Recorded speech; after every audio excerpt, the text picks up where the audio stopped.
Alors le coin nature à l'école, bon, la première des choses, c'est quand même que ça vient de rentrer dans les programmes de l'école. Cette idée de besoin de nature des enfants. Donc il y a le côté je suis fonctionnaire, c'est mon métier, j'applique les programmes qui changent, mais je suis aussi totalement convaincue de cette nécessité-là. C'est intéressant, c'est riche au niveau des apports des enfants et de voir l'investissement qu'ils y mettent.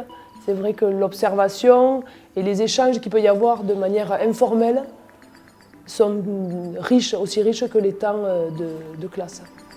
Un endroit sauvage, la rivière, un endroit où respirer, la clairière, se rouler dans l'herbe, se promener, être libre.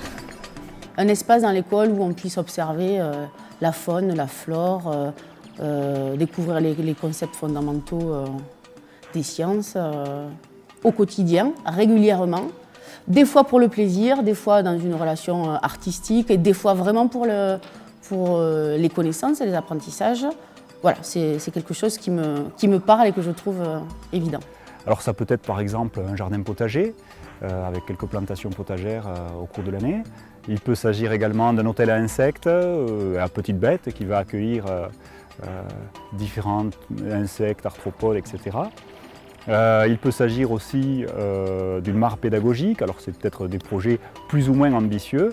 Un composteur va aussi permettre alors, non seulement de recycler par exemple les déchets de cantine, mais également d'observer la microfaune à l'intérieur dans le composteur. Une haie arbustive, une haie champêtre va permettre d'accueillir des oiseaux, des nichoirs, des mangeoires. Alors cette circulaire Coin Nature insiste aussi sur le fait que la rencontre de la nature peut se faire certes dans l'école, mais aussi à l'extérieur de l'école, au travers par exemple d'un petit parcours sur le chemin champêtre derrière l'école. Alors nous partons sur des petites itinérances qui vont nous permettre de voir au fur et à mesure de la balade des végétaux, des animaux, des indices d'animaux, parfois même des éléments du sol. On va regarder un petit peu la vie du sol, mais aussi les pierres qui sont là. Commencer un éveil à la nature, tout simplement par un éveil à la curiosité. Curiosité de toucher, curiosité d'écouter, curiosité de sentir, curiosité de contemplation également. Important pour que ces enfants s'accaparent aussi ce petit coin de nature qui est au plus près de chez eux. Néanmoins, la mise en œuvre de ce coin nature nécessite un temps de concertation au sein de l'équipe enseignante, mais aussi avec les autres acteurs qui interviennent dans l'école, les agents du périscolaire. Alors pour leur apporter ces réponses, des formations sont mises en place sur le département sous la forme d'animation pédagogique ou de stages, réalisés en partenariat avec des structures associatives avec lesquelles on travaille depuis longtemps.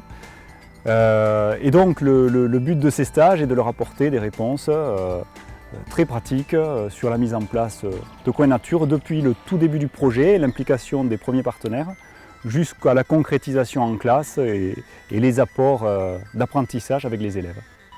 Et puis encore une fois, ça permet de créer une dynamique parce qu'on va se projeter dans l'avenir, on va réfléchir aux conséquences de nos actes et on va essayer d'élaborer en commun un projet, c'est-à-dire l'aménagement, qu'est-ce qu'on met, comment on le met, voilà.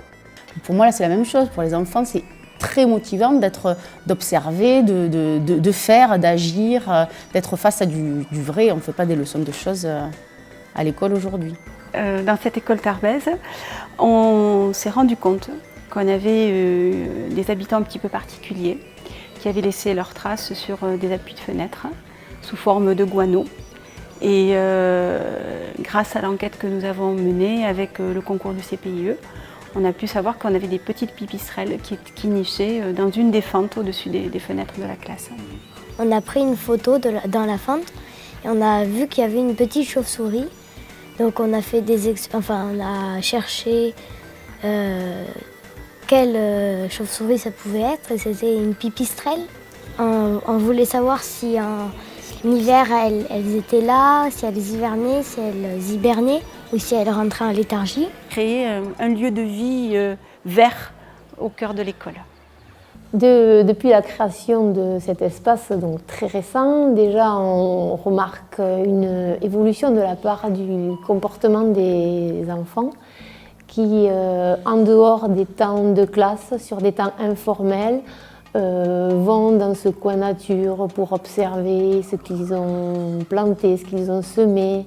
Un lieu qui rassemble tout le monde, toute la communauté éducative et surtout qui, pour enseigner à l'enfant dès le plus jeune âge qu'il est un être vivant sur une planète. Et donc voilà, qu'on prend soin, tout le monde toutes les écoles auraient un petit coin, un petit lopin de terre dont on prend soin et on apprend à découvrir notre planète sous cette petite fenêtre-là.